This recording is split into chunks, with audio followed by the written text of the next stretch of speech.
Setup and cleaning the area to be pierced is the same, except the piercee is sitting through the whole procedure.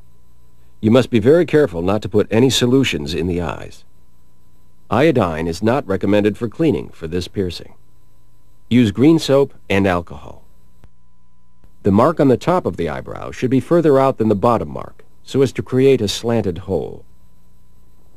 The position of the piercing should be within the space of approximately 1/2 inch from the outside of the brow hairline. The needle will be inserted keeping the trajectory of the dots. This will keep the jewelry following the contour of the eyebrow and make for a more attractive piercing. 18-gauge jewelry is recommended, but sometimes 16 to 20 gauge can be used. Apply your forceps, lining up the dots.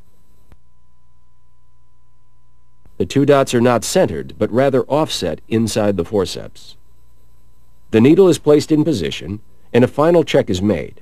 Visualize the path of the needle before piercing. Firmly and steadily push the needle through the skin from top to bottom.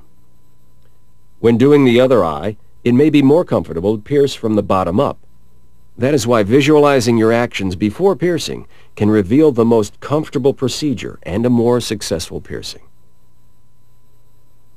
A cork can be used before or after the piercing is made, but should be left in place while you get your jewelry. This will help protect the eye. Inserting a 20-gauge ring can be tricky. Take your time. A modified pair of small forceps can be useful for better control. Butt the jewelry against the needle and push with a steady action. The jewelry is now closed.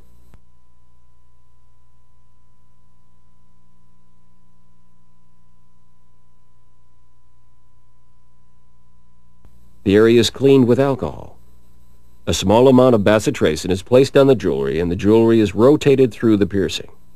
The jewelry is adjusted and the piercing is done.